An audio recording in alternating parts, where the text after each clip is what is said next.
The escape pod shook violently as it broke through the atmosphere of Montana 7, and the emergency lights flickered before dying completely in the cramped metal space that smelled of burned circuits and fear and blood that dripped steadily from the wound in Empress Lyralee's side, where the plasma bolt had found its mark during her desperate escape from the palace she had called home for 300 years.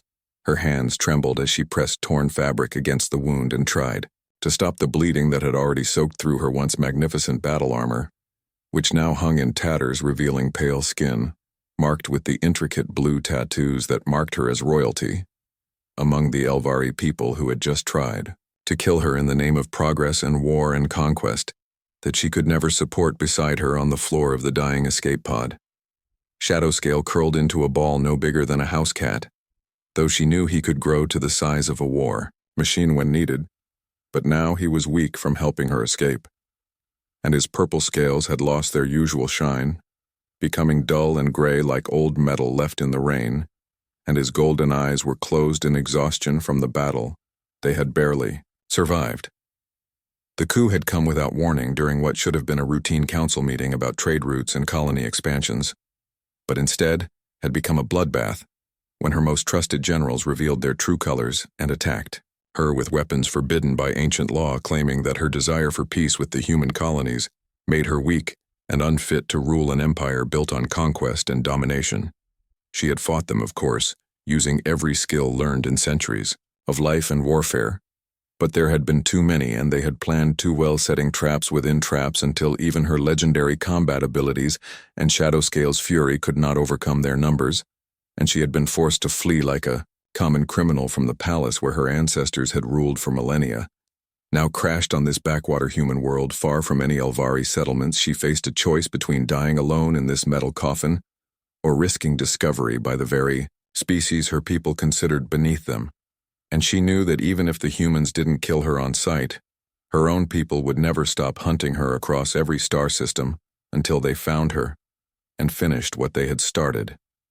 Through the cracked viewport she could see lights in the distance marking some kind of human settlement, and she weighed her options carefully, knowing that every moment she delayed brought her closer to death from blood loss or discovery by the hunter teams that would surely be following her trail through space like the predators they were trained to be. With shaking fingers, she activated the biomask technology built into her armor, watching her reflection in the dark metal as her pointed ears rounded out and became human, and her violet eyes shifted to brown and her ethereal features became more common and plain, until she looked like just another refugee from the border wars that plagued this sector of space.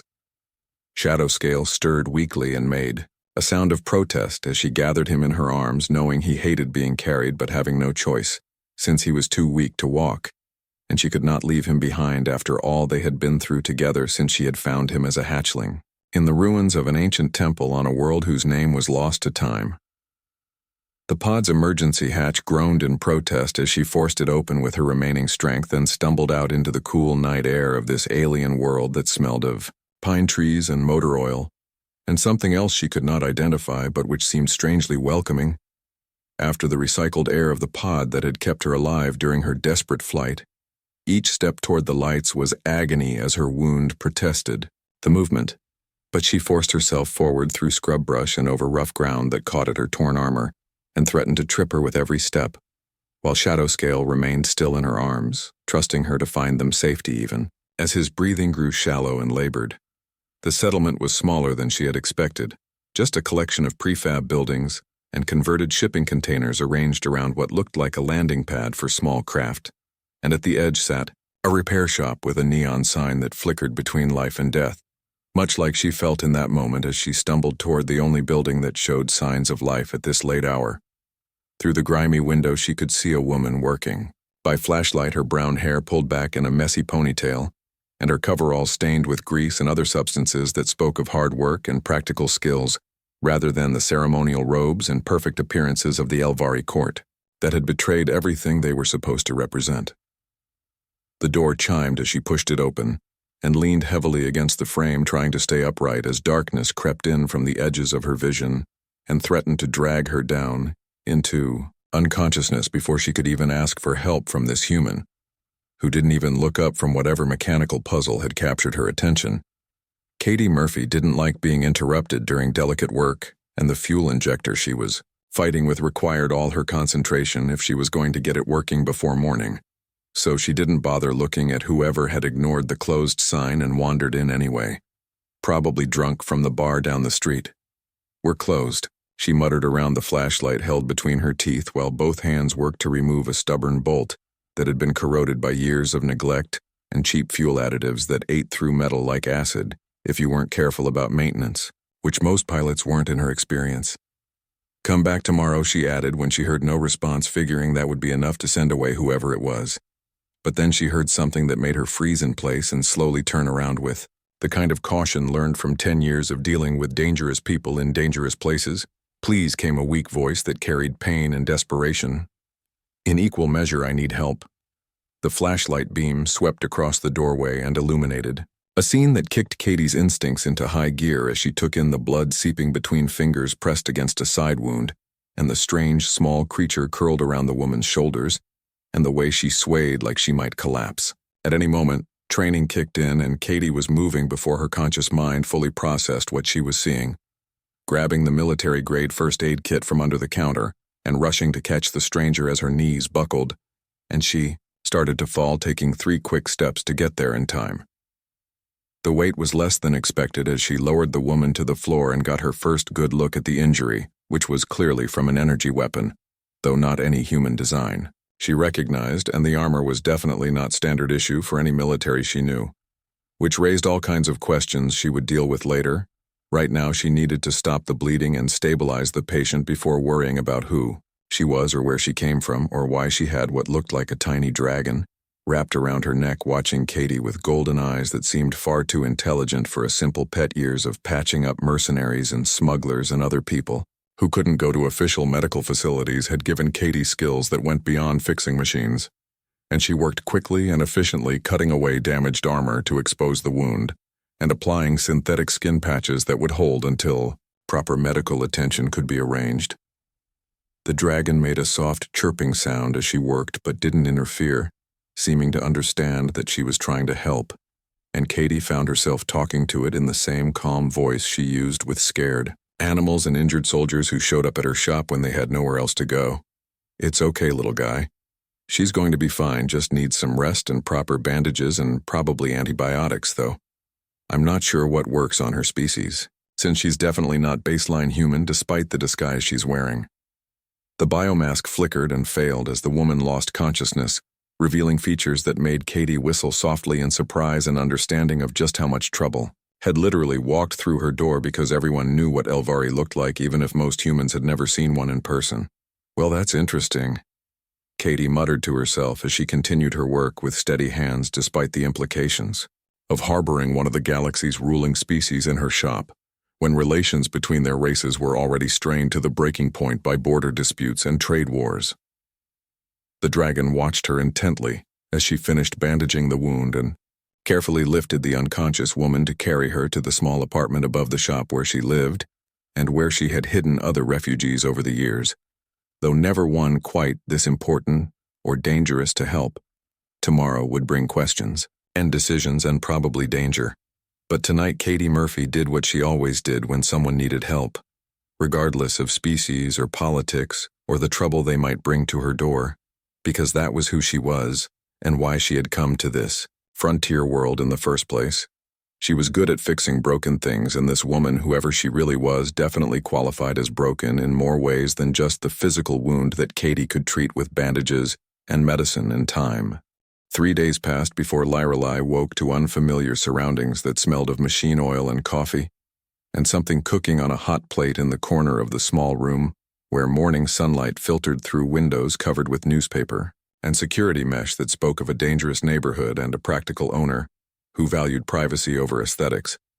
Her wound had been professionally dressed with synthetic skin that was already bonding with her natural tissue, and someone had cleaned the blood from her skin and changed her into simple human clothes that fit reasonably well, despite the differences in body structure between the two species, and she realized with a start that her biomask was completely gone, leaving her true appearance exposed.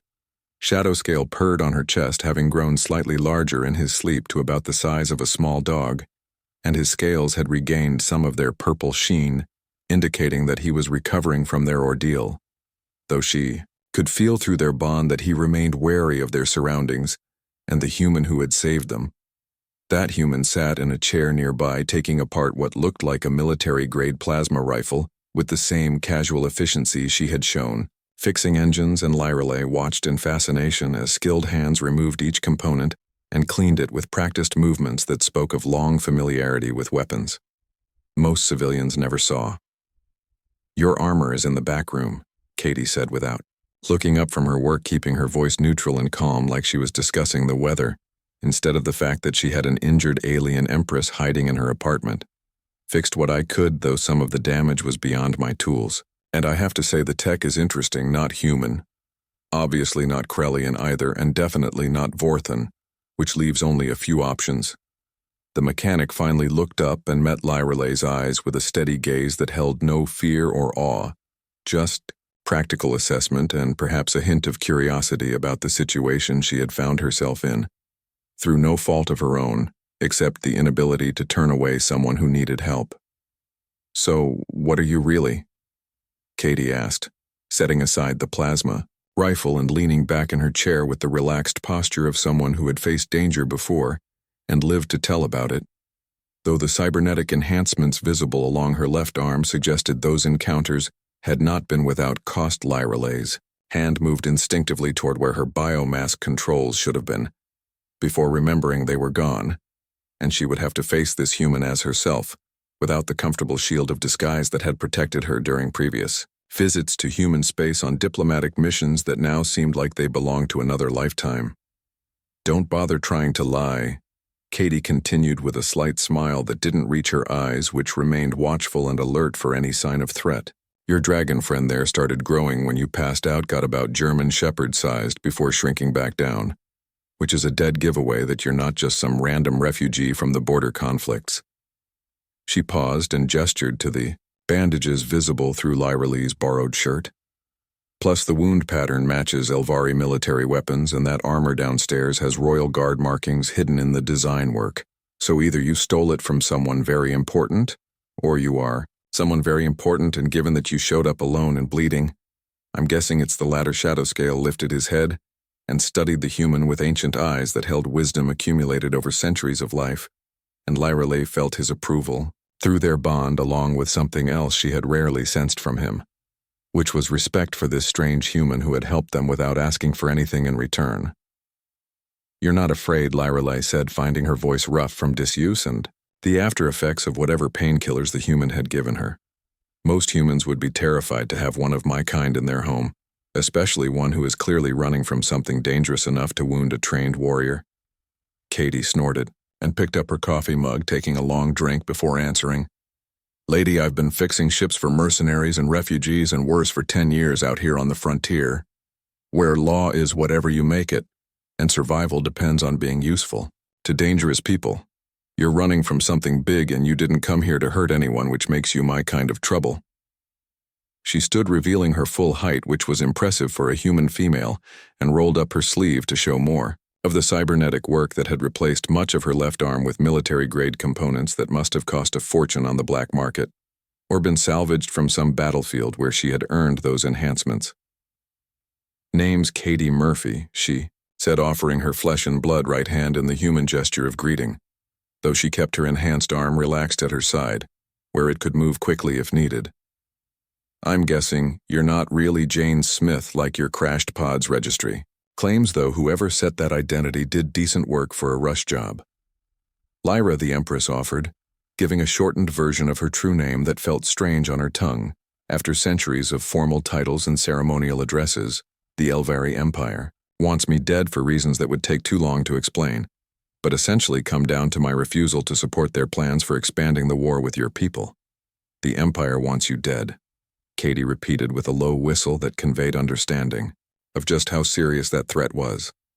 "Well, that explains the assassination squad that came sniffing around yesterday, asking about crashed pods and injured fugitives, though they were trying to be subtle about it in that way military types have when They think civilians are too stupid to notice. She grinned, revealing a scar along her jaw that looked like it came from a blade rather than a blaster. Told them I hadn't seen anything unusual, and they believed me because most people do when I want them to, though I did have to deal with the one who wanted to search my shop without a warrant, but he decided to leave after some gentle persuasion. Lyrelay stared at the human woman who spoke so casually about facing down an Elvari hunter team. That should have terrified any sensible person into immediate cooperation, and wondered what kind of life led someone to develop such skills and confidence in the face of overwhelming danger. Shadowscale chose that moment to speak for the first time, his mental voice touching both their minds with crystal clarity. She's right about the humans killing the Devourers. Even the Elvari couldn't do that despite all our advanced technology and ancient wisdom, because we had become too rigid in our thinking, too bound by tradition to adapt. The dragon's words hung in the air between them, and Katie's eyes widened slightly at the mental communication, before she shrugged and accepted it as just another strange thing in a life that had been full of them. Your friend makes a good point, though. I was just a grunt during that war. Not one of the big heroes who figured out how to kill something that ate entire star systems. She moved to the hot plate and poured another cup of coffee, offering it to Lyrelay, who accepted it gratefully, even though the bitter human beverage was nothing like the delicate teas of her homeland. Your people don't get it, she explained, sitting back down and retrieving the plasma rifle to continue her maintenance. They see us as primitive because we're young as a species, because we haven't mastered fold space or neural linking or half the other technologies you take for granted. Katie continued working as she talked, her hands never stopping their careful cleaning of each component. But we're adaptive, we're survivors, and we're really, really good at breaking things that need breaking. She held up a piece of the rifle that had been modified in ways that should have been impossible according to conventional understanding of plasma dynamics. See this regulator? It's supposed to prevent overloading, but with a few adjustments, it becomes a force multiplier that turns a standard infantry weapon into something that can punch through capital ship armor for about 3 seconds before it melts.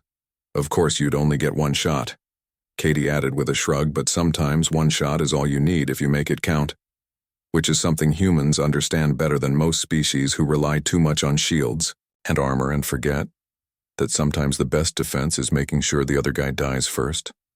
Lyrelay found herself leaning forward despite the pain in her side, fascinated by this human who thought so differently from her own people, and she began to understand why the Empire feared these adaptable creatures who refused to accept limitations and found ways around every obstacle through sheer stubborn ingenuity.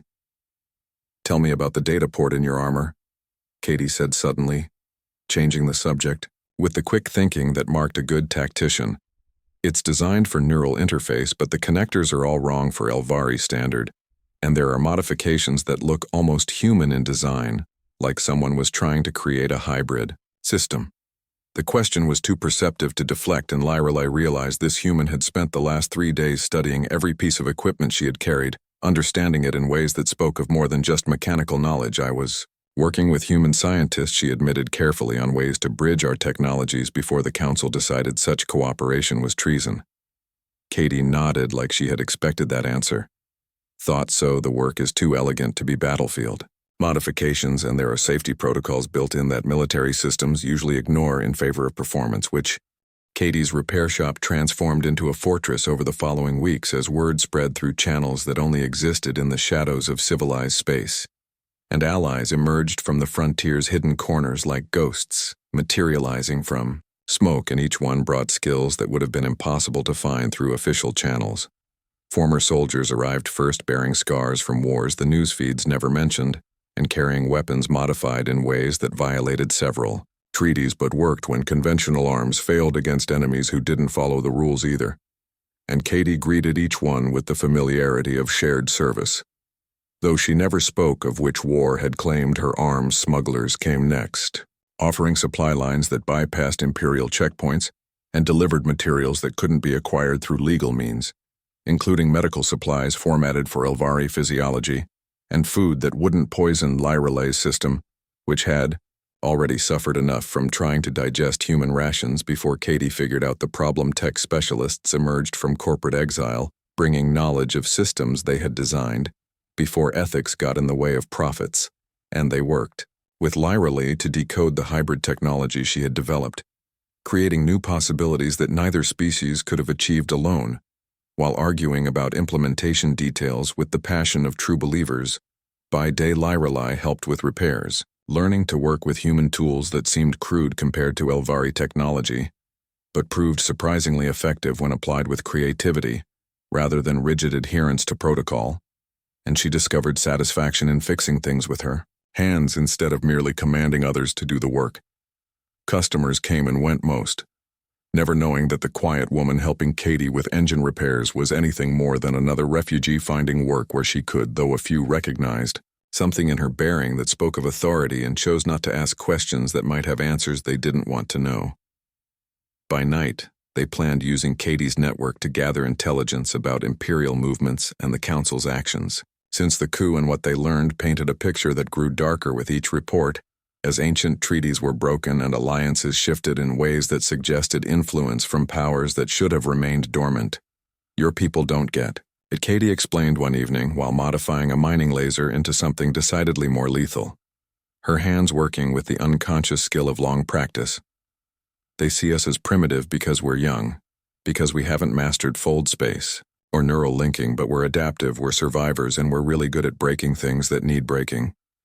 She held up the modified weapon, which now hummed with deadly potential, despite looking like standard mining equipment. "See, humans learned early that sometimes you can't match your enemy's strength, so you find their weaknesses and exploit them without mercy, because mercy is a luxury you can only afford when you're winning." Shadowscale watched from his perch on a fabrication unit, having grown comfortable enough to maintain his true form, which now matched a large dog, though his scales shifted color based on mood and threat level. "The humans killed the Devourers," he reminded them, his mental voice carrying weight of witnessed history. "Even the Elvari couldn't do that with all our powers." The dragon's words had become a refrain among their growing resistance cell, as more evidence emerged of just how far the Empire had fallen in its pursuit of power and domination over younger species who refused to accept their assigned places in the hierarchy of galactic civilization. Reports came in daily through quantum encrypted channels that Katie's people had somehow acquired, and each one added another piece to a puzzle that revealed corruption spreading through the Empire like a disease that had been festering for decades, hidden beneath ceremony and tradition. The new council has authorized weapons that were banned after the Gene Wars, one report stated, showing images of devastation on colony worlds that had resisted Imperial expansion. They claim necessity, but the patterns match old horrors that should have stayed buried in history's darkest chapters. Another message brought worse news about alliances, with entities from folded space dimensions that mathematics said should be impossible to access, but which the Council had somehow opened in their desperation for power that could maintain their grip on systems already straining against Imperial control. Katie's response was characteristically practical as she organized strikes against supply depots and communication nodes that disrupted Imperial operations without directly confronting forces they couldn't match in open battle guerrilla warfare, she called it, with a grin that held memories of other conflicts fought in shadows. The shop became their command center, with hidden rooms revealed behind false walls and underground tunnels connecting to abandoned maintenance shafts that honeycombed the settlement, providing escape routes and supply lines that Imperial scanners couldn't detect through the interference of industrial equipment. Lyra found herself changing as weeks turned to months, and she learned to think like the humans who had become her allies, setting aside centuries of training in formal combat for lessons in asymmetric warfare that prioritized survival and success over honor and tradition that had failed to protect her. She practiced with human weapons until they felt natural in her hands and learned to pilot vehicles that responded to manual controls instead of neural interfaces, discovering that physical connection created different possibilities than the seamless integration her people preferred, but which could be hacked or disrupted. Katie proved an excellent teacher, patient with failures but demanding excellence, because as she reminded Lyra Lee during particularly grueling training sessions, mistakes in their line of work meant death not just for themselves but for everyone counting on them to succeed against impossible odds.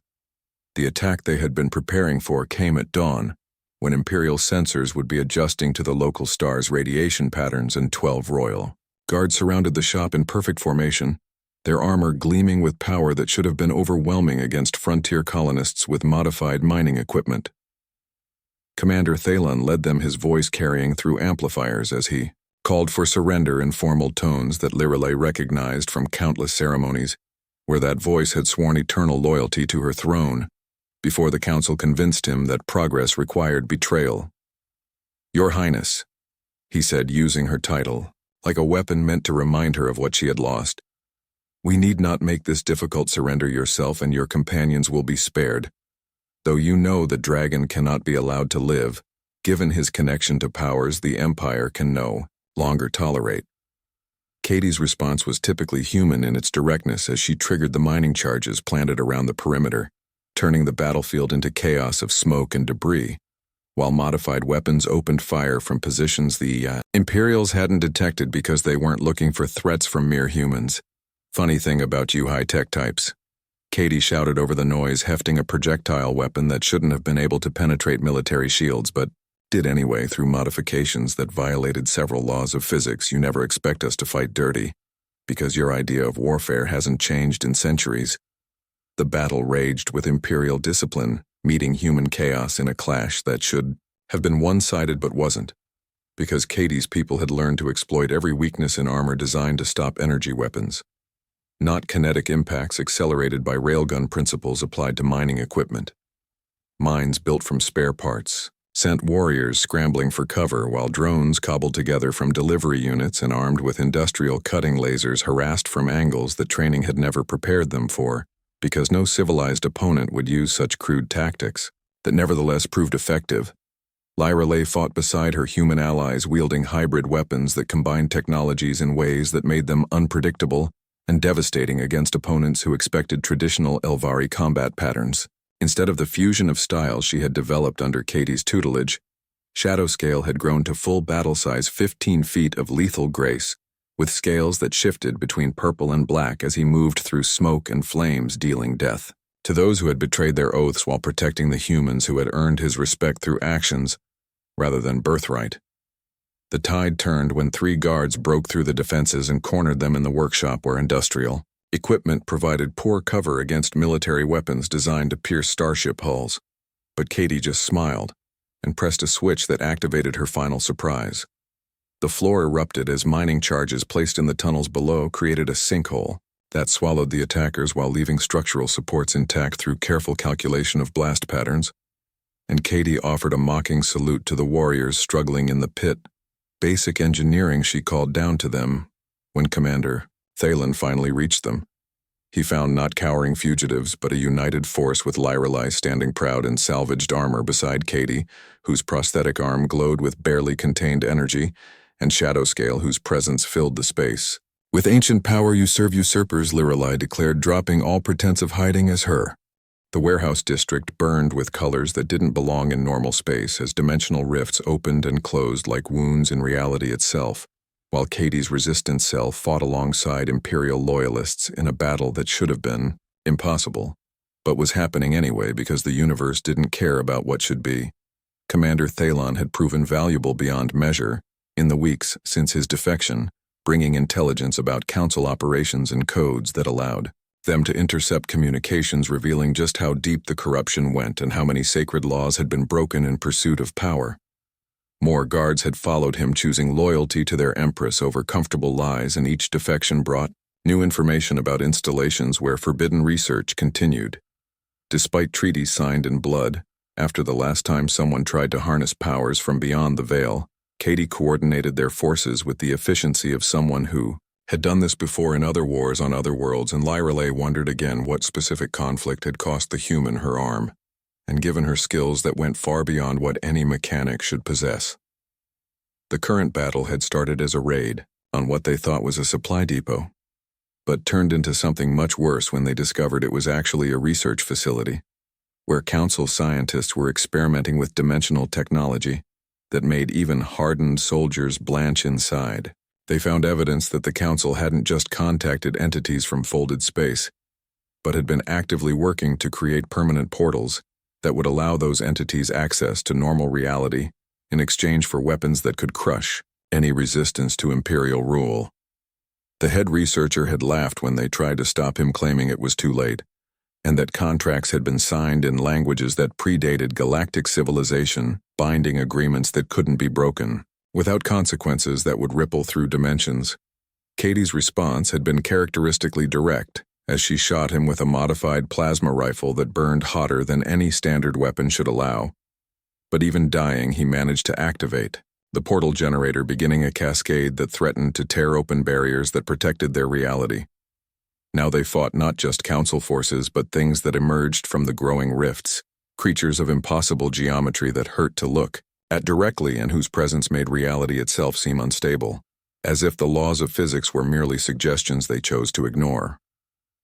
Shadowscale had grown to his maximum size, battling entities that matched him in scale if not in substance, and his roar shook the warehouse as he tore into creatures that bled light instead of blood, while his scales shifted through spectrums that human eyes couldn't fully process. Lyrelay wielded weapons that combined human kinetic force with Elvari energy, manipulation, creating devastating effects against enemies from both sides of the dimensional barrier. And she moved with grace, learned from centuries of combat, enhanced by Katie's lessons in practical brutality. The hybrid technology they had developed proved crucial, as conventional weapons either passed harmlessly through dimensional entities or were absorbed by shields that operated on principles outside normal understanding. But their modified arms disrupted both. Equally, Katie commanded from the center of their formation, her cybernetic arm interfacing directly with tactical systems while her organic hand wielded a shotgun loaded with shells that contained compressed gravitational anomalies which seemed to work against everything. They encountered fall back to position 3, she ordered, as another wave of creatures emerged from a rift that painted the air purple and gold. We need to collapse that portal before something bigger comes through, and I really don't want to find out what counts as bigger to these things.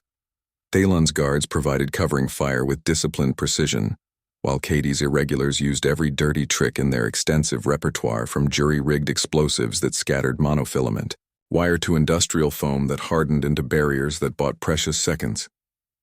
The portal generator stood at the warehouse center, surrounded by council technicians who worked frantically to stabilize the dimensional breach, even as reality warped around them, and some were already showing signs of exposure to energies that human and Elvari bodies were never meant to experience. "We need to reach that generator," Lyrelay said, fighting her way closer beside Katie, who had switched to a weapon that looked like it had been assembled from parts of 3 different guns held together by determination and industrial tape.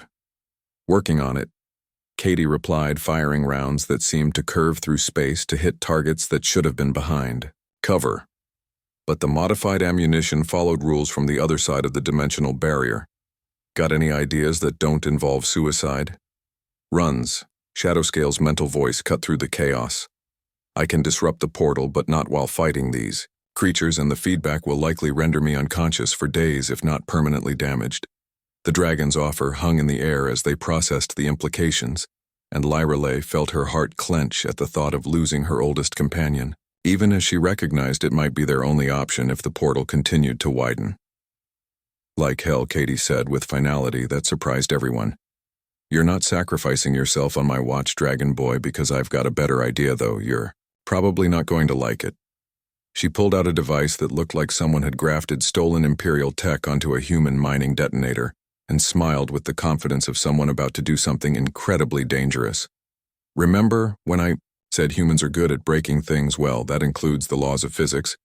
Before anyone could stop her, Katie activated her cybernetic arm's overload protocols and charged toward the generator, while her enhanced limb began to glow with energy that made the air itself seem to scream in protest of what she was about to attempt. Thalen and his guards cleared a path with desperate efficiency, while Lyrelay found herself running alongside the crazy human who had become more than an ally. Over these months of shared struggle, and she realized with startling clarity that she couldn't let Katie face this alone.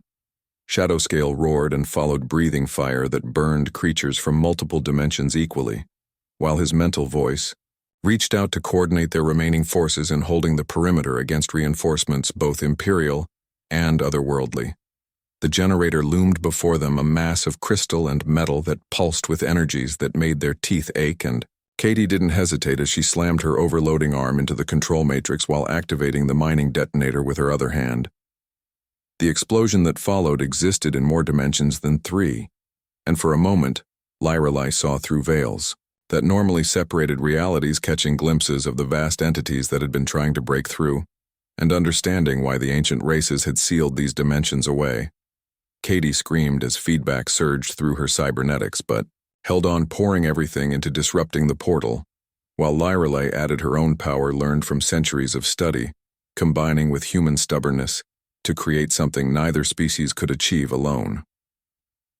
The portal began to collapse, but not cleanly, and energies that should have been contained started to leak, creating secondary rifts that threatened to tear the entire district apart, until Shadowscale added his voice to theirs, binding the chaos with will alone. Together they forced the dimensional breach closed, though the effort left them collapsed on the warehouse floor, as reality reasserted itself with a snap that knocked out everyone within a mile radius, and would later be explained as a gas leak explosion to curious civilians. When Lyrelei regained consciousness, she found Katie beside her, the mechanic's cybernetic arm completely fried, but her organic hand still clutched the detonator, while a grin split her face despite the obvious pain she was experiencing. I could break it, she managed before passing out again while Thalon's medics rushed to treat them both. And somewhere in the wreckage, Council forces surrendered to loyalists who had witnessed what their leaders had almost unleashed.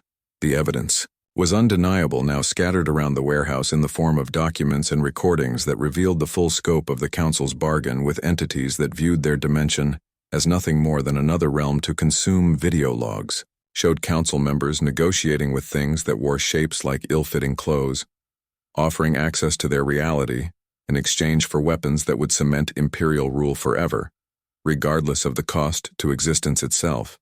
Your new leaders haven't just betrayed the Empire, Lyrelei said, addressing the captured Council forces with exhaustion that went beyond physical.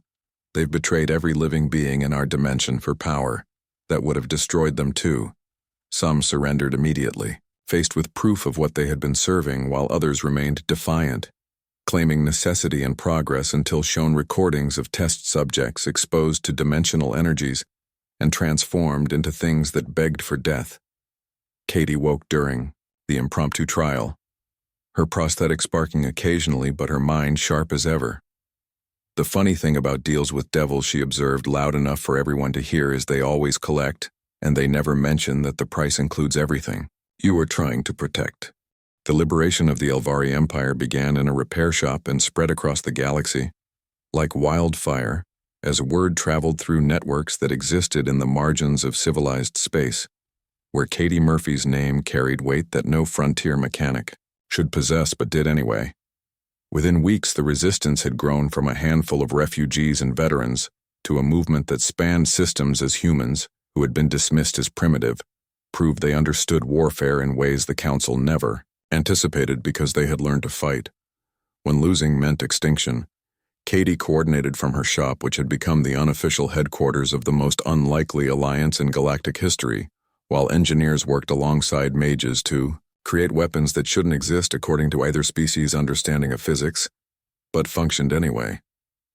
The shop's main bay now housed hybrid fighters that combined human kinetic weapons with Elvari shield technology, and pilots from both species learned to fly them together, discovering that cooperation created capabilities neither possessed alone.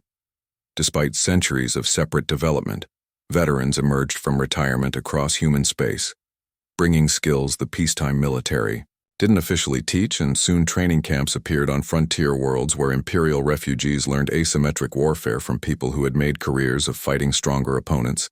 Smuggling networks that had spent decades avoiding Imperial customs suddenly became supply lines carrying everything from food to fusion cores, while their captains grinned at finally having a legitimate reason to thumb their noses at authorities who had made their lives difficult.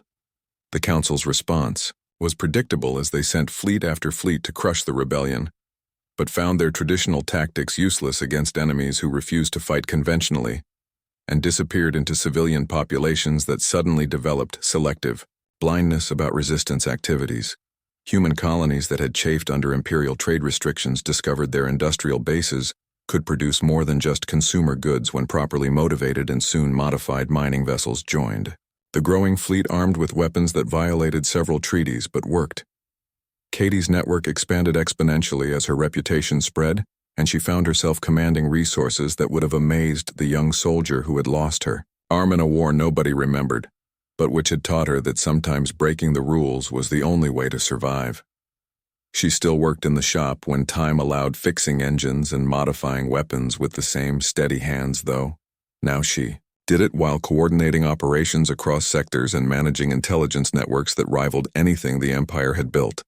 Lyra Lay adapted to her new role as the face of the legitimate government in exile, though she preferred working beside Katie in the shop where titles meant nothing, and results were all that mattered in the struggle to save their civilizations from those who would sell them.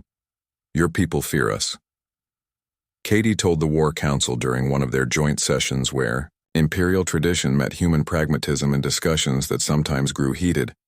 "Because we remind you of what you used to be before. Comfort made you soft."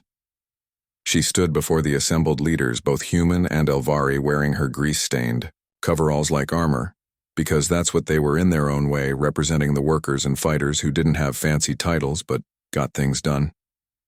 Hungry, desperate, willing to do whatever it takes to survive. Katie continued ignoring protocol that said she should defer to her betters. "You've forgotten that strength, which is why the Council could corrupt so many with promises of easy victory through borrowed power." The final battle took shape slowly as intelligence networks mapped Council strongholds and identified where the main portal generators were hidden on worlds that had been quarantined for containing ruins, from civilizations that had learned too late about bargaining with entities from folded space. Earth itself became the staging ground as humanity's home system, revealed defenses that nobody had suspected were there, because humans had learned early to hide their true strength while appearing harmless to those who might wish them ill. Ships gathered above the blue marble that had birthed a species too stubborn to accept extinction and too adaptable to be predicted, while generals and admirals from a dozen species tried to create battle plans for fighting enemies that existed partially outside normal space. The Council's forces were formidable, even diminished by defections, and they had fully embraced the dimensional weapons that warped reality around them, making conventional attacks difficult as energy beams curved away and kinetic rounds sometimes passed through without impact. But humans had spent their entire history finding ways to hurt things that should be invulnerable, and Katie's engineers had been busy creating weapons that operated on principles stolen from glimpses through dimensional rifts during that terrible night in the warehouse. The hybrid fleet that emerged from Earth's shipyards defied classification as vessels incorporated technology from every species that had joined the resistance, welded together with human determination, and held functioning by engineering that made purists weep. Katie commanded the flagship, a monster of a vessel that had started life as a mining barge before being transformed into something that could crack moons, while Lyra Lay channeled power through crystal arrays jerry-rigged to quantum processors. Shadowscale had recovered from his ordeal and now led a wing of dragons that had answered their Empress's call, drawn by loyalty and the promise of fighting enemies that threatened all life, regardless of species or political divisions. The battle began with traditional exchanges as fleets maneuvered for position and energy. Weapons lit the void while fighters danced between capital ships, seeking weak points in shields that flickered with dimensional instability. Then the portals began to open as Council forces activated their borrowed weapons, and creatures from beyond the veil emerged to join the battle, bringing chaos that turned ordered combat into a melee where survival depended on adaptation. Katie grinned as she watched tactical displays show impossible things happening to ships that weren't equipped to handle dimensional warfare. "You know what humans are really good at? Besides breaking things?" she asked nobody. "In particular, we're good at learning from our enemies," she answered herself. Activating weapon systems that her engineers had developed by studying captured Council technology and improving it with human creativity. That didn't care about theoretical limitations. The modified weapons worked better than anyone had hoped, as gravitational pulse cannons created localized singularities that pulled dimensional entities back through their own portals, while probability manipulators made enemy shields malfunction at statistically impossible rates. Human pilots flew with reckless abandon through dimensional rifts that should have killed them, trusting in shields that operated on faith as much as science, while Elvari mages discovered their powers, worked differently when channeled through human-designed amplifiers. The tide turned when Katie made the decision that defined the battle, ordering all ships to overload their cores, simultaneously creating a resonance that shattered dimensional barriers but in a controlled way that pulled the Council's portals inside out. The entities that had been promised access to their dimension found themselves trapped between realities as human stubbornness and Elvari tradition combined to create barriers that even cosmic horrors couldn't breach, while their would-be allies discovered betrayal worked. Both ways, Council admirals watched their borrowed powers turn against them as dimensional weapons began consuming their own ships, and the entities they had bargained with demanded payment for promises that could no longer be kept. The final portal generator floated in space above Earth itself, a massive construct that dwarfed any ship and pulsed with energies that made reality scream. But Katie just smiled and armed every weapon they had managed to strap to their hull. "That's just another machine that needs breaking," she said with the confidence of someone who had spent her life fixing things and knew that anything built could be unbuilt if you hit it hard enough in the right places. The explosion could be seen from 3 star systems away, as humanity's homeworld proved why it had survived everything the universe had thrown at it by throwing something back harder and with better aim. When the light faded, the portal was gone, along with any possibility of the Council recovering their power, and across the galaxy, beings that had made dark bargains discovered their patrons could no longer answer, which left them facing justice. 1 year later, Empress Lyrale stood before the Galactic Assembly proposing new accords that acknowledged humanity as equals, while Ambassador Catherine Murphy fidgeted in her dress uniform, wishing she could be back in her shop. "The humans have a saying," Lyrale told the assembled representatives, borrowing Katie's words with permission. "If it ain't broke, don't fix it. But sometimes things need to be broken before they can be rebuilt properly." The new alliance between humans and Elvari had already proven stronger than either species alone, and other races were beginning to understand that human adaptability wasn't a weakness, but a strength that could benefit everyone. Katie still kept her repair shop, though now it served as an embassy of sorts where problems were solved with wrenches and wisdom, while Shadowscale entertained children who had never learned to fear dragons.